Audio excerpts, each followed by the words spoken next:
Okay. Well, another thing that came up today is Giannis did an interview with the New York Times, pretty much saying that he's not going to sign an extension in Milwaukee next summer, which he has 2 years left on his contract, so it's not like anything is like crazy about that. But like, so I'm not going to sign an extension if I don't feel like I'm at the best position to win a championship, or the team and front office and ownership, isn't in the best mindset to win championship as long as we're all on the same page. This is nothing changed from what he has said for the last like 5 years. Literally every offseason, there's a quote that says this, like, and then every single fan base that is like, oh, he wants out. No, he says this every single year. He wants to commit to winning. The franchise is committed to winning while he's in his prime and while he's here.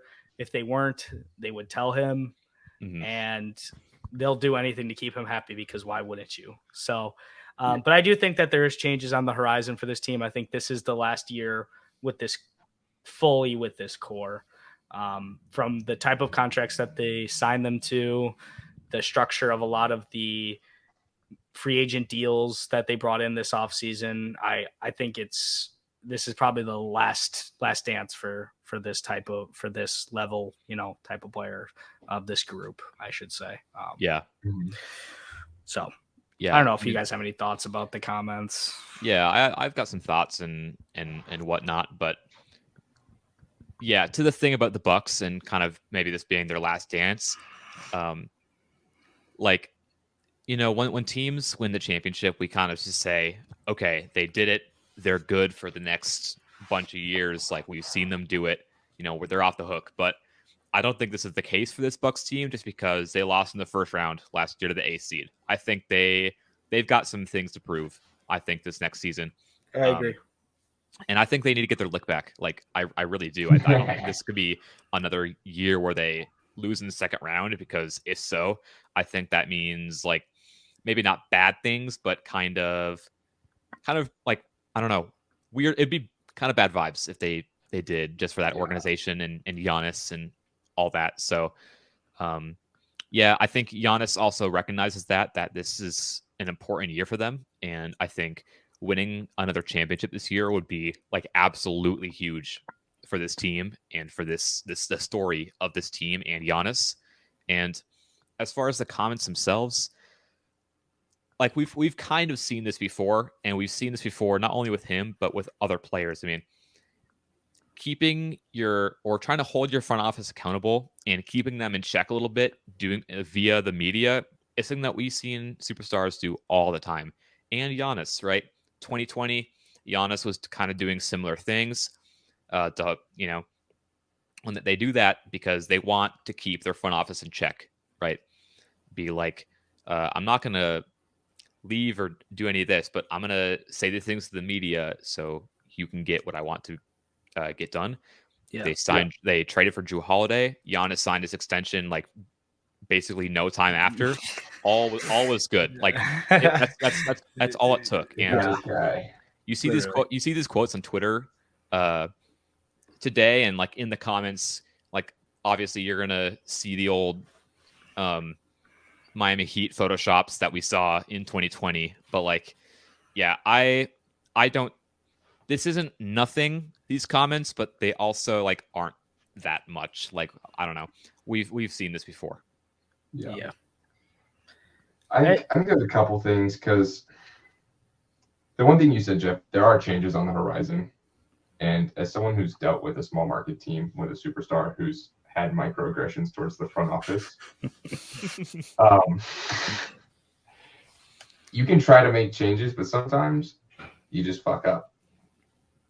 And it's like, even if you package Jrue Holiday in picks or Chris Middleton in picks and you think you're getting an upgrade, or you think you're going to make another move, that other move can dissolve, and then you're leaving Giannis hot and dry. Yeah. You know what I mean? And that's I also think Giannis knows that. He knows changes are coming. So he was also saying, like, hey, when you make these changes, make sure they're not super risky, because if you make anything too risky and you screw me over, I'm going to leave. Yeah. And I also think losing in the second round, it depends who they lose to, Ryan. I think like if they face off against a team that if they go 7 or 6 into a team that's like a finals team or goes 7 in the conference finals, it's like, all right, it was a 3-horse race. You know what I mean? I And we've think seen that a lot with the Heat, the Bucks, and the Celtics. if I'm currently looking at the playoff picture, and I'm going to sit, whenever I'm talking about teams, by the way, I'm talking about what their rosters are right now.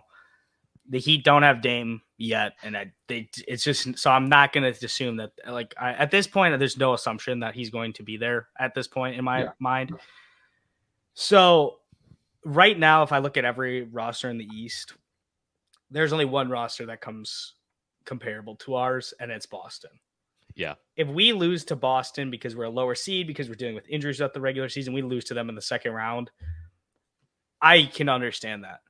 But if we match up with like a Cavs team in the second round and we lose to them, that's like, all right, this has got to wrap up. That's So that's where I would be at. In my expectations for next season, and every Bucks fan's expectations should be this, the front office's expectations, the players should be expecting this. It's finals appearance or bust, and it's championship or bust. You have a top 2 player in the world, arguably best player in the world when fully healthy, and all of that. Like, you're supposed to win a championship or multiple championships. Like, we already won one. We have a roster construction filled with talent that can play well together and effectively in various ways. But at the end of the day, they've dealt with a lot of issues over the last 2 years. I mean, Chris was very banged up last year, missed like 50 games. I mean, Giannis was banged up throughout the year, injured in the playoffs, obviously. So, like, there's going to be changes coming. They already started the first change, which I never thought would happen. That was firing Budenholzer. Yeah. Their willingness to do that shows me that the front office and ownership group is not afraid to do other things. I kind of thought they'd do it. I'm going to be completely honest. Like, after that, after this playoff run, I thought they would do it. But I never thought that, in my back of my head, I was like, they might not actually, because Bud's been here for 5 years. We've won 50 games every single year he's been here. Won Coach of the Year. Giannis won 2 MVPs while he was here. Like, we won a championship. Like, and usually that buys you a few years as a coach. It did in this case, for sure. Yeah, he would have gotten fired in 2021. It's like, you know how Doc Rivers, his career for 15 years was like hanging on the thread that was that 08 championship. That was Budenholzer forever long. He possibly could with that championship, because I thought he was canned after 2020, and turns out he wasn't. And if in 2021 they had lost the Nets, he is as good as gone. So absolutely. Brook Lopez almost signed his firing. He almost fired himself, dude. Yeah. Yeah. In this offseason, they were interested in Bradley Beal. They had meetings with him and his agent. Like, that shows me that they're willing to make changes. And there's going to be stars available next offseason. Obviously, Dame hasn't been traded yet. There's a possibility that they say, wait until the offseason next year, or wait until the trade deadline. Good chance Embiid requests out after next season. The Clippers might blow it up. The Pelicans might end up wanting to trade one of their young stars in Ingram or Zion after this year if they're both banged up and they can't get into the playoffs again. So I think there's a good chance that, some of these guys are, going to become available. And I think the Bucks will have assets after this year. And they have contracts that'll be expiring in Brook and Drew. So, the best thing for them is, even now, unless this new offensive scheme really unlocks some chemistry in their offense, they have issues with their consistency and the way they play. Yeah. And the only way that changes is either scheme or a rookie or a young player takes a step up. So you have to hope you hit gold with your rookies, or you have to hope Marjon takes a huge step up off the bench, and you can give Drew and Chris maybe some regular season rest, especially Chris, who's been dealing with so many injuries. I think that's what the Bucks really have to hope for, because Because even then, if they do take a step up, you have bigger assets to move the next offseason. Yeah. And that's what they're banking on. And Drew has a good reputation around the league overall. I think plenty of teams would want him. I think Drew's a really good player, and he obviously won a championship here, and but at the end of the day, I just really don't think he fits with Giannis. Like, his type of play is just not like predicated on how we've ran our systems. And again, at the end of this year, we could be looking at the systems that the new coaching staff has implemented and say everyone fits great. Yeah. They look so much better on offense. They look so much better on defense, like, than they already have. That's okay. But they might not. So that's where, as of now, there's a lot of worries.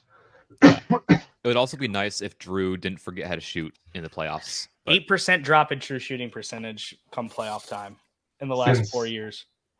Yeah. That's horrible. It's gross. the worst in the league. It's the worst in the league. 8%. That's a lot.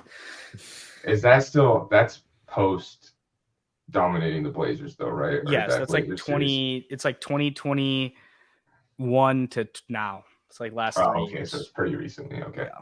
So, but I was like, if it's counting that series too, then that's abysmal because he was I lights out that series. Yeah, no, I think that was long. I think that was long enough away that that was like 5-6 years ago at this point. Yeah. So, Okay. yeah.